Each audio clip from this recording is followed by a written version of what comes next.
Brodes Media. The Phillies signed Nick Castellanos. Here we go. Kyle Schwarber, Castellanos, Bryce Harper, Rhys Hoskins, a healthy JT Realmuto, Gene Segura, who can give you 300 somewhere in between 280 and 300. I can't believe it. This is why I told everyone to calm down when Dave Dombrowski spoke to the media and mentioned a platoon at center field. Dave Dombrowski has built winners.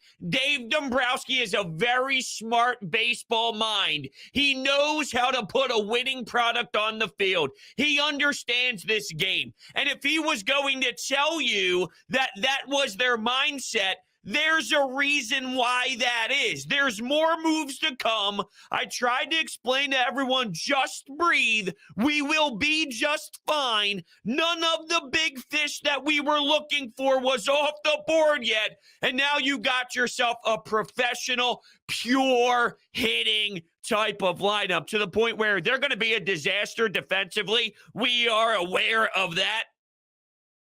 But you can put up how many home runs? The protection of Bryce Harper now? You got the big right-handed bat in Castellanos. Rhys Hoskins can mash baseballs. You're moving Rhys Hoskins down the order. Or, see, the thing is, I've seen 5 billion different lineups already. This is the one that came to my mind first. I would like Rhys Hoskins to be in that 5 hole. I see some moving him up to the 2 spot. But you remember the last time he played that position, walk, his eye changed. And we want his eye to be produce and bring in all these runs. I like Gene Segura in the 2 spot. There's no reason to move that. He is a 300er. That's his role. He figured that out tremendously. You can be dynamic with Gene Segura there. While I'm seeing his name at 8, at 9, I like him at 2. What's the problem with him at 2? And look, I guess you can make the argument that you don't need Rhys Hoskins to be doing that and putting so much pressure on him where he needs to be the one to hit all the homers, where he could go back to looking for walks and getting on base because his OBP was solid and there was production in that area the last time you did that. But no, because this team's identity and their attitude is all about hitting bombs and crushing 2-run shots and hitting all sorts of home runs, where let's keep adding that to your life. Let's make a pitcher have to go through living hell when they see who's available for the Phillies on that night. So, look, there's going to be 9 billion different ways to break this puppy down for what the lineup could be. But here's one that just came to me naturally. I was writing down some ideas. I was writing down some concepts, and I wrote Kyle Schwarber leading off, Gene Segura batting 2, Bryce Harper batting 3rd, Castellanos 4th. Rhys Hoskins batting 5th. Now, in 6th, this is all about if Didi Gregorius can actually play this season and actually hit the baseball. But I put him at 6 just because if you go Castellanos 4, Rhys Hoskins 5, JT 6, now you're in a position where you're going 3 straight righties in a row. And what happens when you're in a big crucial moment in a game and you can go to a right-handed relief pitcher and just be fine, where, obviously there's moves that could be made within the game in general when you think about stuff that happens. Although the DH this year changes a lot of things with double switching and so much is going to change in that area. But you understand my point of breaking up the lefty-righty side of things. But then you run into the problem of batting JT Realmuto 7th. Now, last year he was so banged up that I feel that that was a bigger problem than, let's say, JT Realmuto forgetting how to play the sport of baseball, or JT Realmuto not being able to crush the pitches that we've seen him crush in the past. He had nice moments last year, but we know that he was definitely hurting. He was in discomfort, and that's why the games were what they were when he's striking out a couple times and he's leaving players on base, third base, 1 out. We need someone clutch. Here's JT, and he just looks miserable and flat out overpowered at the plate. That was just unacceptable. But there's more in there in him, and I feel just a healthy season, getting off of his feet more, DHing. The problem, too, is everyone's a DH. Rhys needs to DH. Alec Boehm is terrible at third base. Kyle Schwarber needs to DH. Castellanos DHing's not a bad idea because he's not good in left field. 5 years, 1 hundo. scenario, though, huh? I love that. Dave Dombrowski, him being hired and John Middleton hiring him, they knew what the game plan was going to be. There's no more Ian Kennedy moves. You're not moving for Kyle Gibson. Now, obviously, getting a veteran at some point, whether it's the trade deadline in any area, is not a bad position to be in, and they have roles too. But my point is,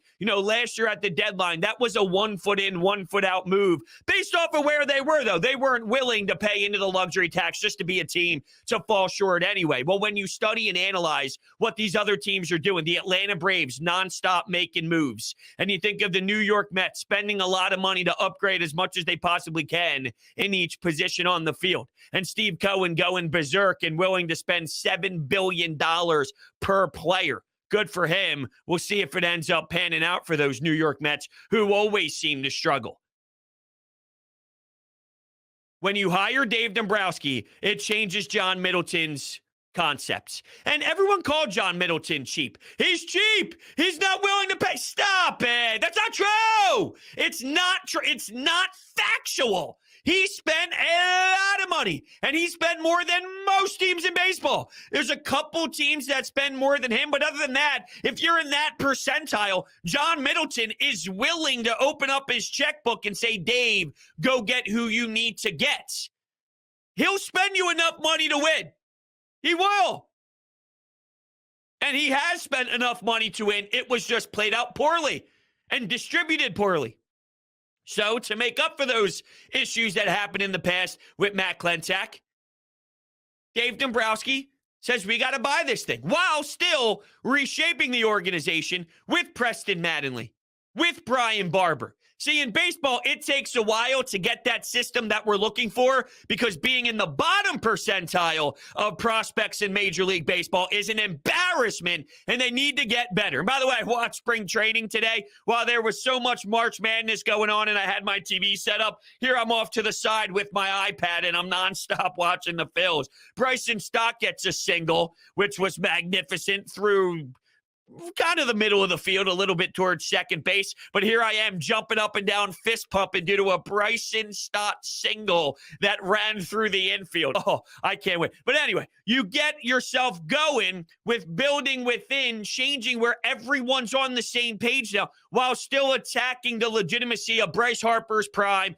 JT's prime. See, John Middleton, when you hire Dave Dombrowski and you see where the team currently is with their roster and other teams in the division, it was inevitable. There was no other direction that you could go. There was one, and that's this.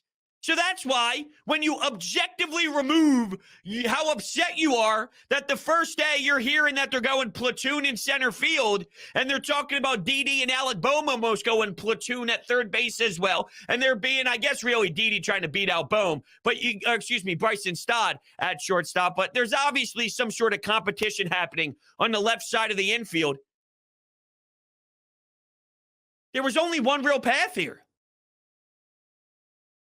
The hiring of Dave Dombrowski, and Jared, who works for, used to work for Barstool, does all the Boston Red Sox stuff, and now he's with DraftKings. But he quote tweeted John Heyman when John Heyman announced the news and the contract, actually, and not that I can ever stand anything that John Heyman says, except for when it's good about the Phillies and I get pumped up and I quote tweet it and say, here we go, John Heyman, you've always been my favorite. But other than that, he quote tweets it and say, you got to respect it. When Dave Dombrowski wants a guy, he gets the guy.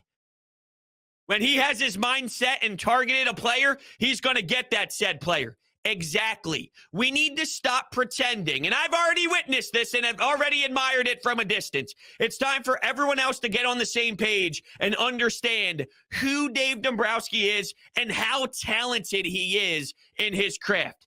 Dave Dombrowski, you should have all your faith in the world in the moves that he makes, because he hits way more than he misses. And he's got that I'm going for it mentality. Maybe something backfires, but it won't be for a lack of aggression. It won't be because he's afraid. He'll put his balls on the table. One of my phrases I feel I've been saying over the last month or so. No idea where that came from, but he's not afraid to put those testicles out there and say, let's go, fellas. Let's do this. His balls are on the table. realize that you can trust Dave. In Dave, I trust. That was the hashtag over the last 5 months. This guy gets it. Don't be brainwashed into thinking that this organization right now is being ran the same way it was when Matt Klentak and Andy McPhail was here, because it's not. Now, I still would like something to be targeted in the bullpen. Right now, I don't love the idea of Brad Hand, Familia, and Knebel being the guys that you picked up. It's not terrible, and I get it. 1 year, an opportunity for some guys to bounce back. They're relief pitchers. That's what they do. They're up and down. It's an emotional ride. So with the bullpen pieces, I just feel you're in the same category as you was last year until somebody proves me otherwise. And hopefully they do rather quickly. I don't know what Seranthony Dominguez is going to be, but I'm watching him throw off the mound, and I'm getting really, really, really intense on the Seranthony Dominguez season train.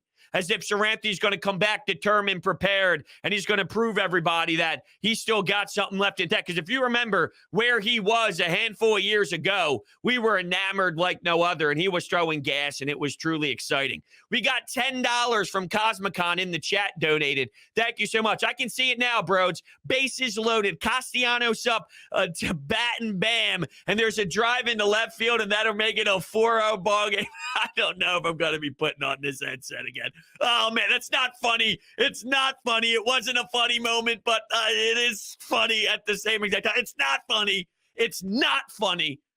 It's not funny what we experienced when that happened. But I understand the humor side of it, too, now that every comment that you see is this on Twitter, no matter what is being discussed. Sometimes it's Freddie Freeman in the Los Angeles Dodgers, and you'll hit the comment section on Jeff Passan's tweet, and it would be someone basically breaking it down with the same exact comment there. It's definitely pretty funny. We got $20 MX, which I don't know what that is. Should I know what that is? $20 MX. Phil's definitely going to need a circus. Going to be a circus. Are you saying that in a bad way? Are you saying that in a good way? Oh, we're going to laugh big time at the fact that there's going to be fly balls and ground balls in left field and the left side of the infield that everyone makes in their sleep, but the Phillies somehow make it painfully disturbing, and we're going to throw up at how embarrassing it is at times. 1,000%. Oh, 5 billion% of me believes that that is absolutely going to be the case. But the difference is this year from other years. All right, what'd you say? My defense sucks. Here comes a 3-run bomb. Here comes a 3-run bomb by Kyle Schwarber, and it's going to the third deck. I mean, seriously, think about what you can do. Now, I talked about how there are some lineups that I saw that are all over the place. Here's Scott Lauber, who covers the team for the Inquirer. Schwarber leading off, Hoskins at 2, Harper at 3, Castellanos at 4, Real Muto at 5, Segura at 6. No, Didi at 6, Segura at 7, Bohm at 8, and Odubel Herrera or Veerling at 9. I understand getting Real Muto higher up in the lineup than I had him. I'm not against that lineup. I don't think that it is terrible. I think that there's something to it, and it's something that I'm willing to try.